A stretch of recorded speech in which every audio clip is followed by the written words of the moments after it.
back. What's up, brother? How you doing? I'm doing good. Good to see you, and welcome back to another episode, everybody, to the White Tiger Podcast. Yep, here we are. You know what, Asante? First thing I wanted to start off with is like so many things I think have changed since we last did this episode last week.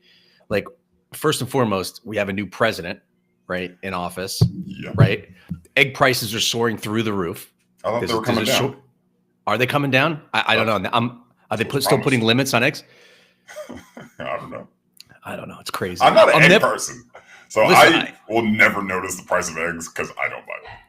I am an egg person, and I definitely notice the price of eggs. And we're getting limits on eggs. I don't understand. Like, at some point, I think this has to stop. Like the shortage of paper towels. And I understand that was kind of during a crazy time. But paper towels, toilet paper. But like when shit hits the fan or something happens, some product takes a hit, right? Just happens to be eggs. But like some change of power, something, we have a new president, paper towels go down. Like, I don't know, vice president says something, napkins go down. Like Secretary of State, like goes to the hospital, has a heart attack or something, boom, eggs go down. I can't figure it out. I never will. I just got to tell my kids just to be prepared for this for the rest of their life, to see a pattern like this happen. Just some weird butterfly effect. But yeah, I mean, it's all intertwined, interconnected. But yeah, it's sad to hear for all the people struggling with these egg prices. I actually thought about making French toast. So, I mean, I'll probably put that on the back burner. I'll have to save up for how much are eggs? So much so that it's become a conversation. I don't know. They said I recently read something news-wise because there was something about it. I'm just curious. I'm like, why is this happening? They've gone up 20%. So I don't know, probably an extra $1 or $2 per dozen. I don't know. So it depends. Listen, you have a million zillion choices. You can get straight up white eggs, you can get organic eggs, you get pasture-raised eggs, you get range. You can get whatever you want. I probably say they're anywhere between $3 and $8 a dozen, depending on what you get. $8 a dozen does seem very high for eggs. Yeah, but that's sushi eggs. Like that's when you're getting like the pasture-raised organic, special insert eggs. I don't know, whatever it is. I don't know. I'm grateful that is not a part of my morning breakfast. I'm a yogurt guy these days. Yogurt, a little bit of fruit and peanut butter. Well, you're back into training. That's why. Yeah, that's true.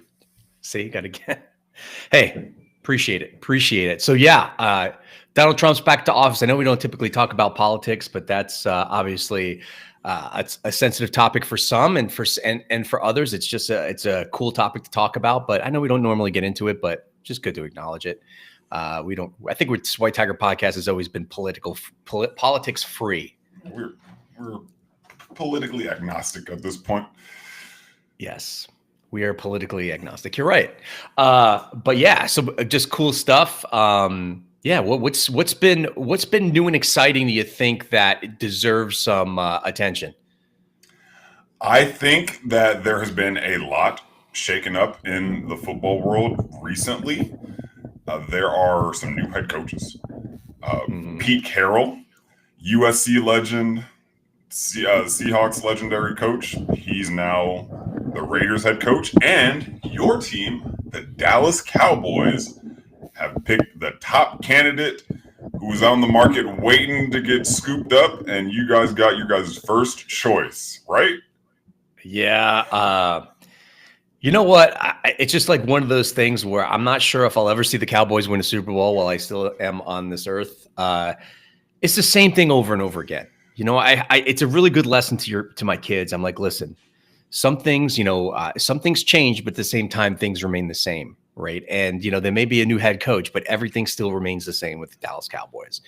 I was hoping for Deion Sanders for many reasons. But obviously I made a bold prediction, and that bold prediction didn't happen. So, open mouth, insert foot yet again. And yeah, I mean, it is what it is. I'm not surprised. It's totally on par with the way things are going to go for quite some time. And it's unfortunate, but it's life. Yeah, I don't give predictive takes pretty much ever. So I'm glad that Deion one worked out for me. It didn't feel like something that felt all that credible to me just based off all of what Dion represents. But for them to get Brian Schottenheimer, who it was the first time I'd really heard his name in major news ever. I mean, I heard of his dad, Marty Schottenheimer, but I didn't know that he was a viable candidate. I don't think he was a very sought after candidate. And the way that Jerry handled the Mike McCarthy situation was just poor. And if I was a Cowboys fan, I'd be very discouraged at that because the guy had great back-to-back seasons. I mean, like over 12 wins, which is really incredible given the circumstances. And then for him to mismanage that situation, like they didn't let him go interview for the Bears position, and then they like fired him the next day. So they also miss out on being able to interview all these top candidates like Ben Johnson. And it seemed like Brian Schottenheimer was just like down the hall, and they're like, "Hey, you want to do it?" That's, that's kind of how it seemed to me. Yeah, he's like, "Man, I just planned a trip. I was going out with my. All right, yeah, sure, okay, I'm free. Yeah, I'll take care of it. Yeah, but it's the next couple of years. Yeah, exactly. It's mismatched. Listen, you know what the reality is that, and I think if as a Cowboy fan, I think every Cowboy fan can relate to this. It's Jerry Jones's team. He bought the team, and he's publicly said this. He'll do what he wants with the team. And that's where it's be hard to be a fan because you know that it's not necessarily going to produce the best on the field product. But from a business perspective, and we talked about this before, he's winning. He's winning every day of the week. So listen, from a business perspective, if you're a businessman, he's winning. Dallas is always relevant when they're not relevant. So he is winning. There's no doubt about it. The football team is not winning and won't win. It's unfortunate because I think you'll see guys like Dak Prescott probably just wind up not being with the Cowboys in a few years because, again, like they're not going to be able to compete, especially with the rise of the Commanders now and Philadelphia being just a strong team. It's going to be pretty difficult for them to compete. And who knows what's going to happen with the Giants? I mean, they can't really get any worse. So, yeah, it's going to be unfortunate. It's going to be a long ride. But, it's crazy. And I don't know how this fits into things from a fan perspective. I always hear fans like say, you know what, I'm done with my team. I'm going to switch to this team. I'm unbelievably, incredibly loyal. Like I should have jumped ship years ago. And I'm like, listen, I'm in for the long haul. This is going to be my thing. It's like, no matter how bad they're my ride or die. Like I'm never going to change. And I don't know if that's a fault or I should just be open to maybe selecting a new team. Would you prefer fans who just jump ship and be like, all right, I don't support this team anymore, or the fans who are overly critical on social media? They only have bad things to say about their team, but they are quote unquote loyal fans. You know what? I think it comes down to credibility and like it comes down to like when things go bad, if things go sideways, you're just going to jump ship. Like, and there's something like ethically about that, like value wise, that I think I maybe stupidly hang on to because I'm just like, listen, I made a commitment as a fan to this team. And I know it sounds completely ridiculous, but I'm going to stick with them. Like, yeah, it's not going to be all, roses and it's not going to be great. It's not going to be rainbows and roses, but like, I'm going to tell you, like when I'm going to enjoy the good times, but in the bad times, like I got to stick with my team. So that's kind of where I'm at. And the Cowboys don't have like don't have a connection with Texas per se. So I don't really have like that, like I do with some of my other teams or most of my others. So I don't know. They're just, I'm stuck. I feel like there is a very loud minority of fans who, unless their team is winning all the time, they always have something negative to say. And it's definitely overshadowing the probably quiet majority of fans who are like, all right, it's not going to go right, but I'm not going to go publicly bash our team because the Raiders just hired Pete Carroll. And right now, everybody is ecstatic. And I know that let them lose 3 games in a row or Pete Carroll doesn't use a timeout properly at the end of the game, all over Twitter, it's going to be Joe Biden and a Raiders cap memes. Yeah, have you ever noticed that like teams that are bad are typically bad for quite a long time? Like there's like a pattern of mismanagement for like decades, right? Mhm. There's certain teams that if you're a fan of their fan, like if you're part of their fan base, like oh, I'm a Browns fan, I'm a Jets fan, I'm a Raiders fan, I'm a this fan, and it's not like because they had a couple bad years. It's because they've had multiple years of just and maybe it starts at the top, maybe mismanagement. So who's to expect that all of a sudden you're going to hire a coach and all of those things that you were doing wrong for all those years are going to completely disappear? Maybe it does happen, but I find it like very, very slim. I think it's like I said before, to come full circle, it's like it's as much as things change, as much as they stay the same. Like you have a different face, but it's going to be the same stuff. And I think for the teams like the ones I mentioned are probably going to have the same issues that they've always have. And I expect the same from the Jets and it probably even the Bears. I like the Bears hire. I think Ben Johnson's a great hire. I think Caleb Williams is I think they probably have a really good opportunity to do well. I don't know, man. I just think the bad teams are going to continue to be bad unless something happens at the top of the iceberg or the tip of the iceberg. You're 100% right. It all comes back to ownership.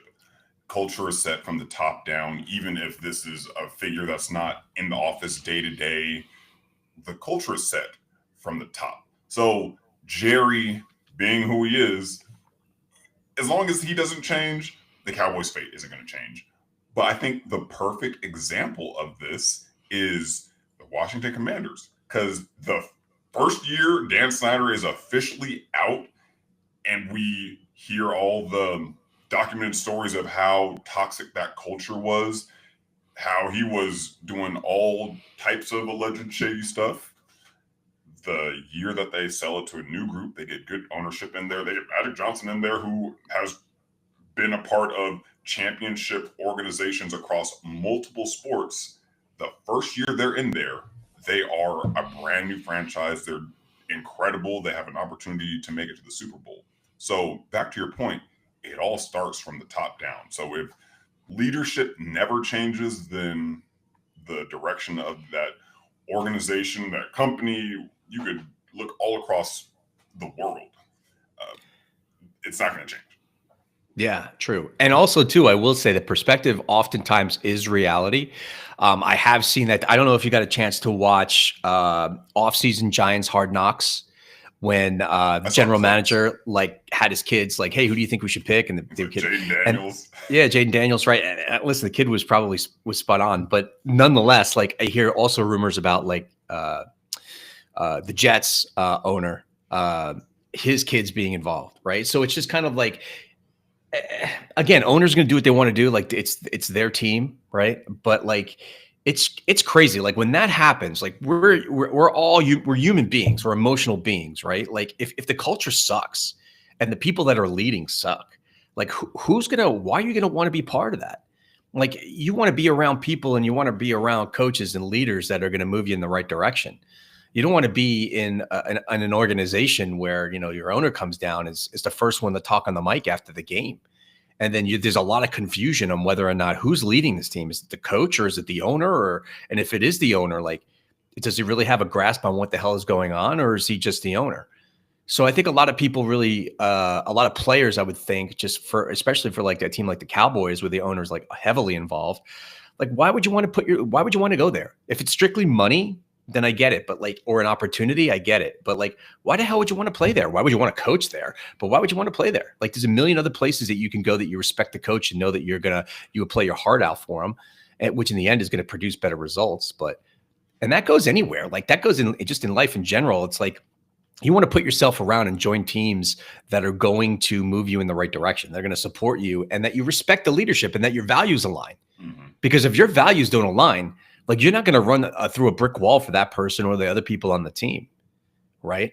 Like if everyone's got their own agenda and it's 20 to 30, 40 individuals as opposed to one team, like that's a recipe for disaster. And I feel like the majority of these teams that have those difficulties or those obstacles fit that mold.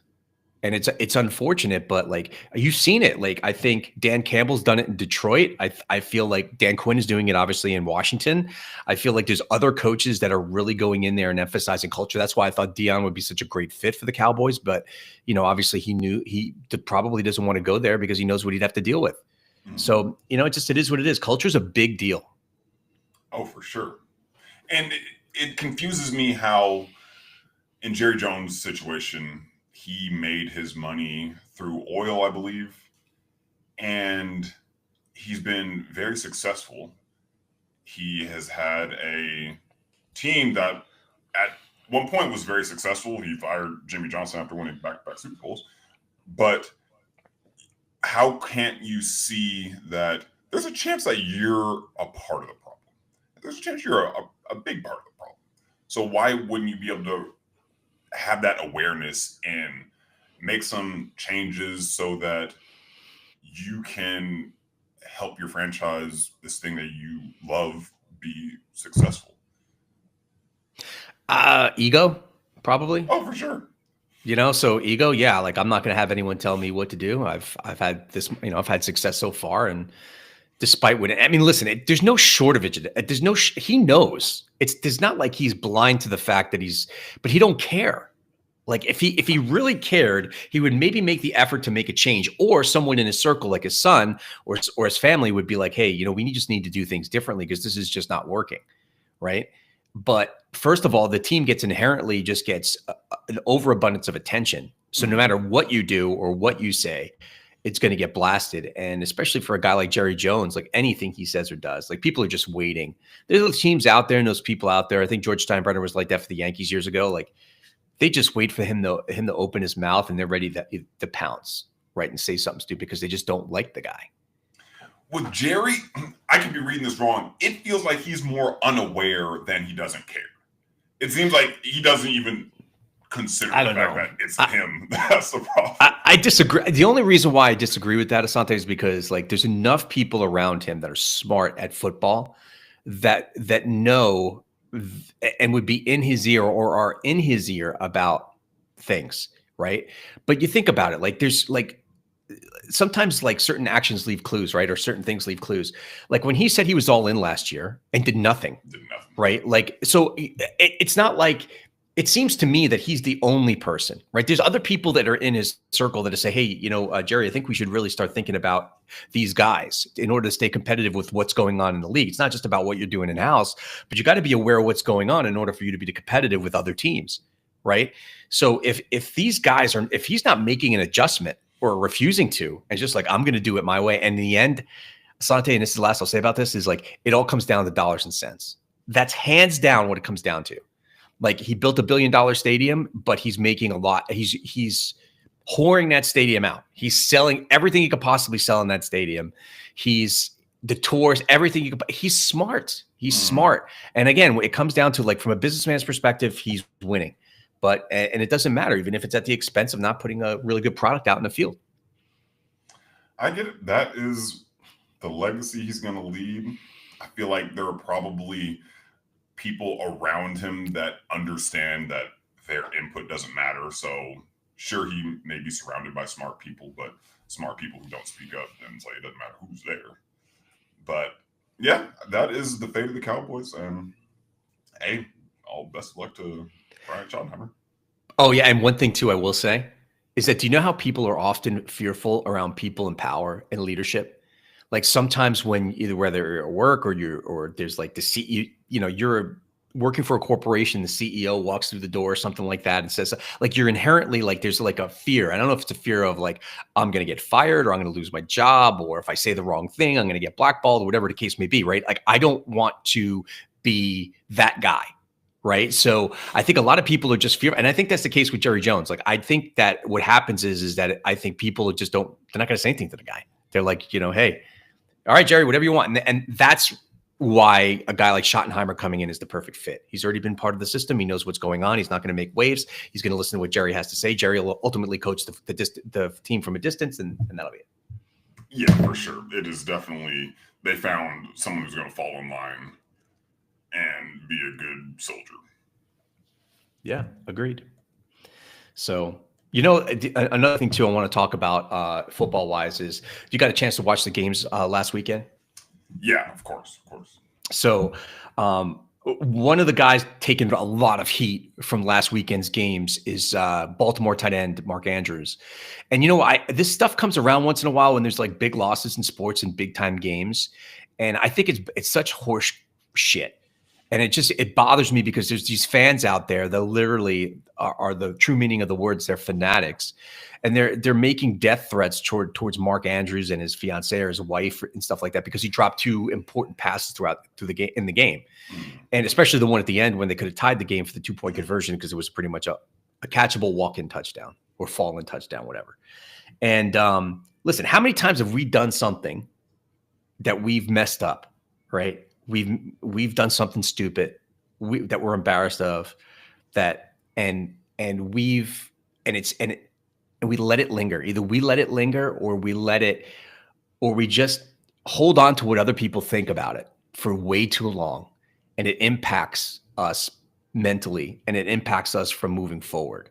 And I think, it's unfortunate, but like, what the hell is wrong with people, man? That they got to sit there and like, it's in the end, it's a football game. Yeah. But two, it's like, and I say this a lot, there's not one thing in any sports game that contributes to a loss or a win. It's a combination or a series of things that have to take place that produce that result, right? So it's not one drop, it's not one pass, it's not one run, it's not one missed field goal. Like there had to be a series of things to get you in that position to make that situation that important that it needed to happen, right? And it's not, and then it puts all the pressure on that one play, that one kick. And if it doesn't work out, then all of a sudden you like chastise the person or persons involved. And it's not about that. There's so many things that had to happen. I helped coach my son's baseball team last year. And I told these kids, I'm like, listen, don't be afraid to strike out. Don't be afraid to make an error. Don't be afraid, because kids would get so upset when they would see that when it came down to a really close game and the result wouldn't go their way, they would automatically look for blame. Who's to blame? The pitcher walked the guy, scored the winning run. He let up a home run. He let up a base hit. The kid made an error or whatever. And I say, listen, when it comes to losing and winning, not one thing determines the outcome of the game. And even with winning, it's not like, hey, listen, we won this game because of one home run. No, you put yourself in a position where you could create that scenario which can potentially make that happen, that positive result happen. So I just think shame on people who were sending death threats and commenting on Mark Andrews. Come on. Yeah, that's 100% inexcusable and wildly unnecessary for people to get that up in arms to make threats against him and his family, especially for people who will never understand what it's like to be in that situation, don't understand the pressure that it takes to get there, don't understand the preparation that it takes to even get into that situation. And people will quickly forget how incredible Mark Andrews has been for his whole career. People may not know this, but he is the all-time leading touchdown getter for Ravens organization. So he has produced massively for the whole entirety of his career. So he didn't come through in this game specifically. And people are upset about the drop on the 2-point conversion. I mean, tough ball to catch, very cold. So even if he does make that catch, the Bills had a minute and a half with 2 timeouts. And even though he didn't catch it, they were only down 2. So if the Ravens defense gets a quick stop, then they have an opportunity to win the game. So honestly, I think odds are Bills win that game whether he catches that ball or not. But one of the things that comes along with being in such a high-profile position is you're going to get a lot of public accolades and praise, but you're also going to get a lot of shame. This is kind of the inverse of what we were talking about with Aaron Rodgers' statement of, if I only won the Super Bowl, could I ever love myself? man, it's like from his statement, I really love what he said about I'm trying to read through his statement right now, but here we go. It says, I refuse to let this situation define me, which is an awesome perspective because, yeah, it didn't go right, but that doesn't define the entirety of his legacy as a football player and as a person because he has also brought a whole bunch of awareness to type 1 diabetes. And what's cool about Bill's Mafia culture is they collectively made a huge donation to his foundation. I think they raised over 30 grand for it. So that's awesome. But yeah, it's annoying when fans get all up in arms about something that they themselves will never have the opportunity to experience. Yeah. And you know what? Historically, I think no matter what you do, people always remember the times you failed more so than the times you succeeded. I could tell you that, you could do a million things right. You do one thing wrong and it cancels out all those million things you did right. And and that's that's a perception thing. I mean, the people who truly know you and truly care about you and truly know who you are and what you do and what you give, that's not the case. But like the majority of people nowadays, society wise, like you could do a million things great. Like you can cure diseases, you can give to, you could raise money, you can, whatever, but you drop that pass, forget it. Yeah. Like I'm gonna, it's insane. No one ever said this crap was rational, Asante. No one said people were rational. People are irrational all the time. And it's easy for people to comment on things because that's what we do. That's what people do. Yeah, I get that. But just the death threats, like that is something that I will never understand how something that absolutely does not affect your day-to-day life. Him dropping that pass didn't affect your ability to put gas in your car.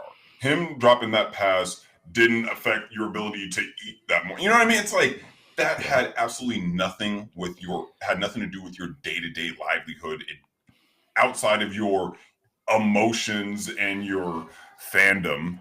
It did nothing to you.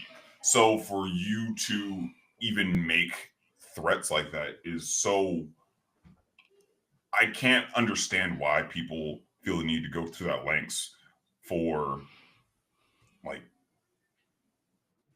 like you will never meet these people. For the most part, like you have zero connection to this team outside of you live in the general radius or have been a fan of them. Like there's no reason for you to get that upset about this. Yeah, you know what, Asante, that's why we love you so much, is because you're such pure of heart. You know what I mean? Your perspective is so pure of heart because I got to tell you, have you ever seen some of the fans that go to these games? I mean, come on, like you get on social media, there's have channels for just fans getting into fights at these games. Like that's all people do. They drink and get into fights. Like I refuse. I cannot take my kids to a game, especially a football game. Mm-hmm. I can't do it, dude. I can't. First of all, I'm not going to spend the money and the time to go to a football game and deal with all these knuckleheads acting like idiots. Like I refuse to do it. Like I won't do it. Yeah. So these are the same people that are making those threats that you're talking about. I'm like, come on, bro. Like you just stop. Well, people need to understand. Even if your favorite team wins the Super Bowl, it doesn't give your life any more purpose. 100%. 100%. But hey, they call them fanatics for a reason. That's true. But reel it in. Like, reel it in. You can be upset and talk about the play and like, oh, how could you drop that pass? Like, okay, understandable. But once it gets off the football field and you're making threats like that is 100% unacceptable. Yeah. Well, I want to give you an example real quick.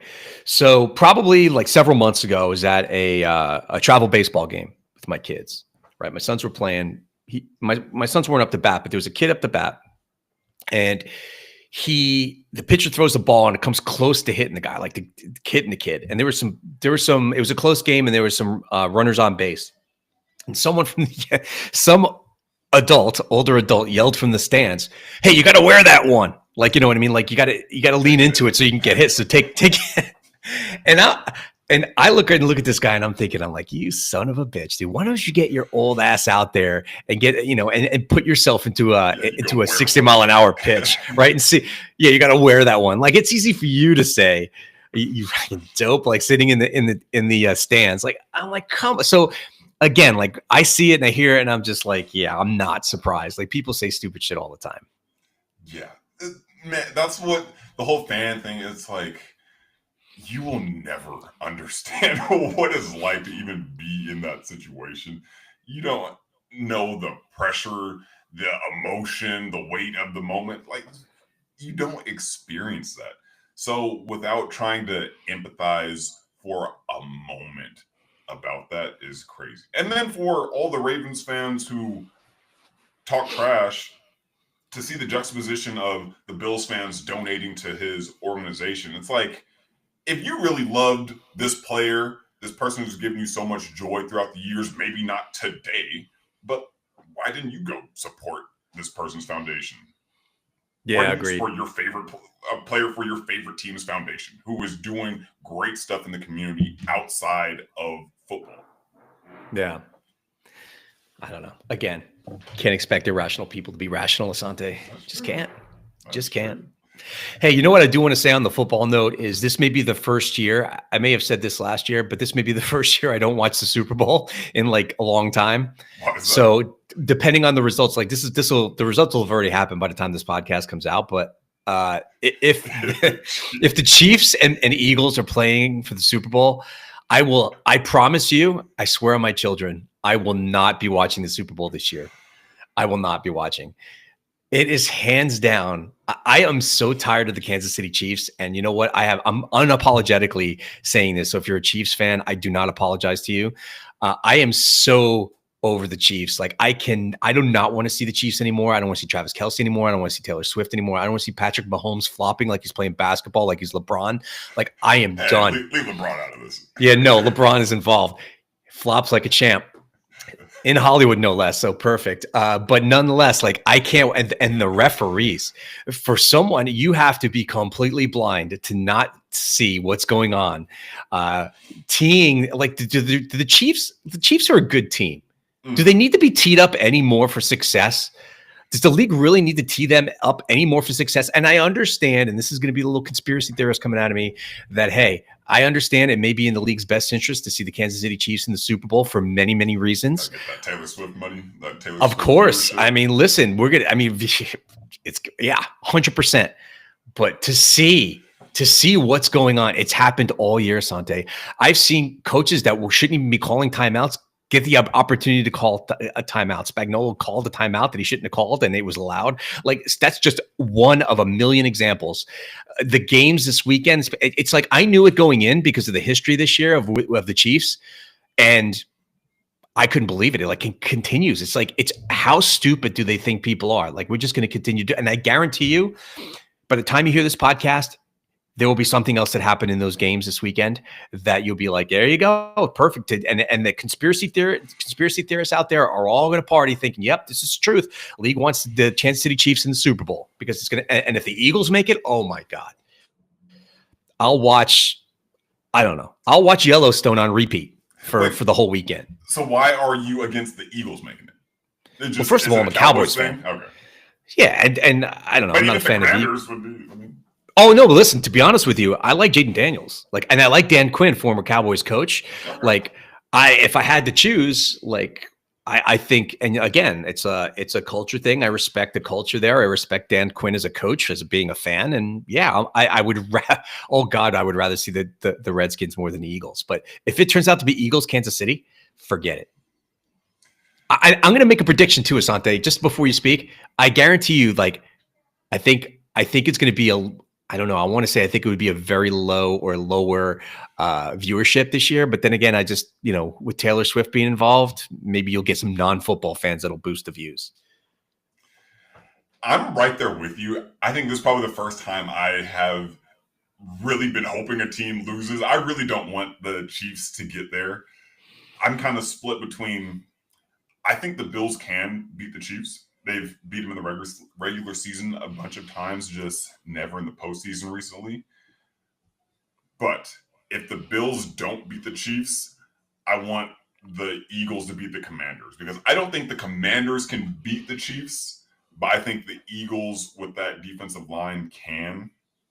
But yeah, I agree. I feel like the Chiefs have really been propped up in a way where it's almost not even subtle, where it seems like we all see the disparity in some of the calls that they're getting, but we're supposed to pretend like we didn't see what we actually saw. So I really hope the Bills pull it off. I think that would just be a great story in general. Josh Allen being able to get over the hump, beating Lamar and Mahomes in the same year on the way to a Super Bowl, being able to redeem the failures of Buffalo Bills past. So I think the Bills winning it would be a great story. And selfishly, I don't want the conversation to shift to, are the Chiefs the greatest dynasty of all time? It's like, that is the Patriots. And should always be Patriots. Well, first of all, you have skin in the game.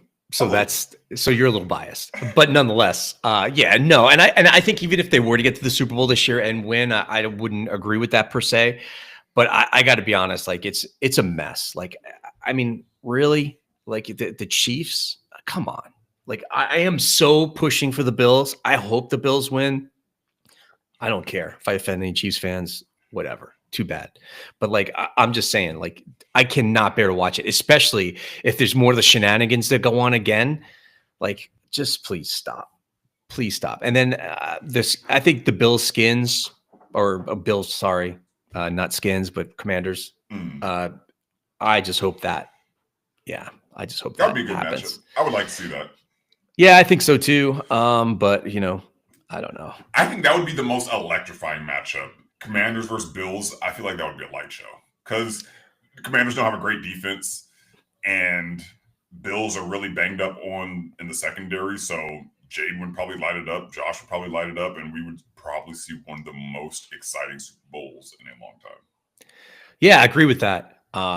So, and that's an episode. That's a Super Bowl I would watch. I would watch that Super Bowl. If it turns out the other way, no way in hell I'm watching the Super Bowl. Yeah, and then the NFL could just get Taylor Swift to box anyway, just like pander, or they could just pander her at home. She's making coffee, and they just like do a quick shot to Taylor Swift waving. You know what I mean? Oh yeah. We'll just wait till all the Swifties say Kansas City, when they win, Travis Kelce is going to propose to Taylor Swift. I didn't even know about that narrative. Oh no, I don't even know if it is out there yet, but I'm just putting it out there. I'm just putting it out there because that's how things go. That'd be great for TV. Be great for TV. Viewership would be through the roof. Oh yeah, that's what I'm saying. Do you please someone argue with me why the league wouldn't want Kansas City in the Super Bowl? If there is one person out there, please reach out to us. I'd be more than happy to have you on this podcast. You could tell me why you feel that the Chiefs are not really, the NFL doesn't want the Chiefs in the Super Bowl. They just want to see it pan out the way it pans out. Yeah, right. Yeah. I think the Bills have a great shot to knock them off. I'm rooting for them pretty heavy. Oh, also too, if you are a conspiracy theorist with sports, check out that Donahue with the NBA, that the crooked ref. That was a really, really good documentary, and I think it really opened your eyes to the influence over certain results and what can happen. Yeah, I saw a clip of him talking about Allen Iverson. Maybe like went at a ref previously, and then essentially the group of refs decided that he just wasn't getting fouls called for him anymore, and just actively chose, like, when he would drive to the hoop, get hacked, they wouldn't call anything. So it's crazy to see how much influence can be easily exerted on the outcomes of NFL games for sure, but to see it play out in basketball. Do you think that exists in pro football? I don't know. I hear the talk of like the NFL's rigged. I don't know if it's rigged, but I know it is easily riggable. The refs have such a large impact on the way things are called, a potential turnover that gets overturned that would have given a team life and momentum, but they decide to keep it in the hands of the other team. It is very riggable, and maybe, who knows? It's above. Yeah. I've never ascended to the level where that kind of conversation would even be floating by me. Yeah, watch that documentary. That documentary is really good, really good. Someone turned me onto it, and I'm like, I gotta watch this. I've seen, I saw it. I think it was on Netflix. I saw it, and I'm like, yeah, I'll get to that, whatever. But like, it's a really, really good documentary, and it really opened my eyes to some of the stuff back then, like. Because I'm a Knicks fan, so I was like thinking about like those were the days when you had Iverson, Jordan, it was just like there was a lot of things going on when it was just really eye-opening. I won't spoil it for you. Yeah, I'll have to check out the full documentary. Yeah, it's good. It's really good. Anywho, so with that being said, anything else that you feel is trending or worth chatting about that we haven't touched on today? There's a lot of things going on in the world. I mean, I don't necessarily know if we should talk about it, but my only message is just trust your gut. Trust your gut. I feel like we are in the age of you didn't, just like we were talking about with sports, like you didn't see what you saw, you didn't hear what you heard, you shouldn't think what you thought. I think it just goes back to just trust yourself. All right, so now you got to expand on it because I have no idea what you're talking about. I mean,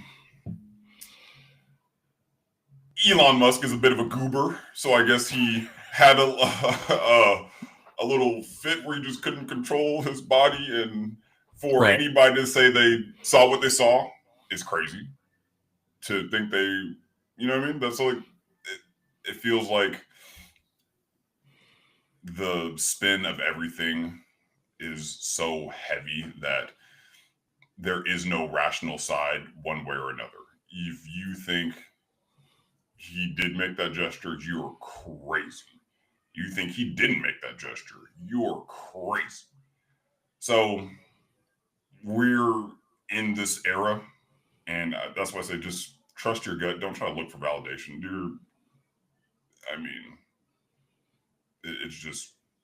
It's weird right now.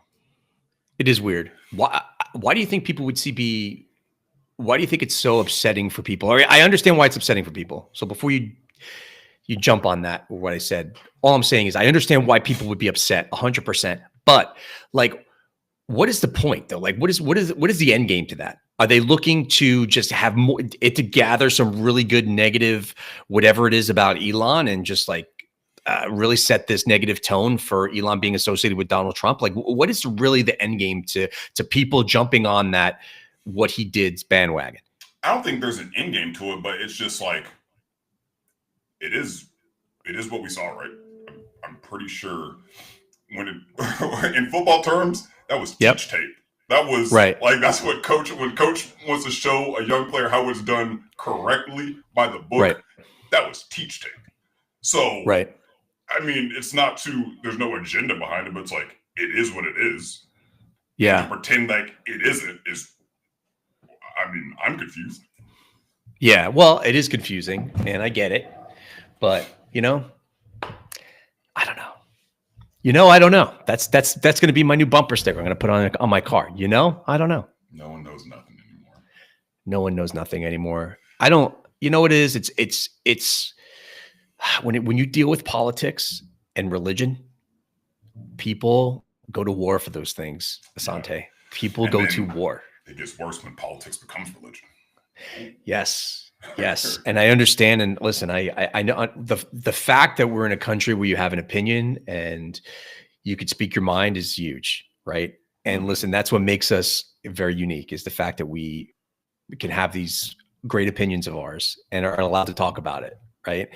And, I think sometimes it's a matter of, regardless, I think, what's interesting is I think sometimes some people know that, like, yeah, I could see it from that person's perspective, but they refuse to acknowledge it because they feel like they'd be going against, their cause or their, you know Mhm. what I mean?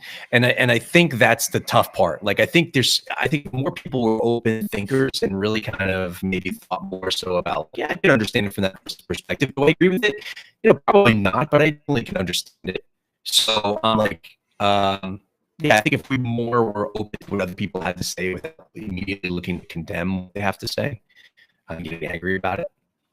Yeah, there's no room for trying to see someone else's perspective. It's the other person who you disagree with, their perspective is wrong, no matter what, no matter how logical it may seem, no matter how their position may deep down sympathize with what you're going through. You may resonate with different parts of their argument or their belief, but because they aren't on your team, you can't even acknowledge that. So that leads into a lot of disingenuous arguments, disingenuous conversations, painting people as evil. And at the end of the day, it gets nowhere and no one understands each other. But maybe that's the point. Yeah, maybe it is. Man, I don't know. Just be careful where you spend your energy and time. Yeah. You know, you should spend your energy and time watching this Tim Donaghy documentary. And even more so, listening to this podcast. Like, And share listen it. to this podcast. Yeah, I mean, listen, there's enough negative stuff out there. Like, listen to a couple guys I want to talk about real positive stuff and how, like, I could put a positive spin on something as opposed to putting a negative spin on something, which you could find pretty much everywhere. So, hey, whatever you want to do. If you like the negative stuff, by all means, go out there and find it. It's easily found. So, all right, Asante, that's all I've got. I hope you enjoyed this conversation as much as I did. I hope everyone listening enjoyed it. And please give us a follow on YouTube at the White Tiger Pod, I believe it is, on YouTube. And share the episode with somebody. You think someone will like this? You think it's worth their 40-minute drive to work or taking the kids to sports or grocery shopping, folding laundry? The list is endless. But if you find that there's value in it, please share it with somebody. We'd appreciate it. So that's all I got. Okay. See you next time. See you next time. All right, we're done. Asante, one thing I will say about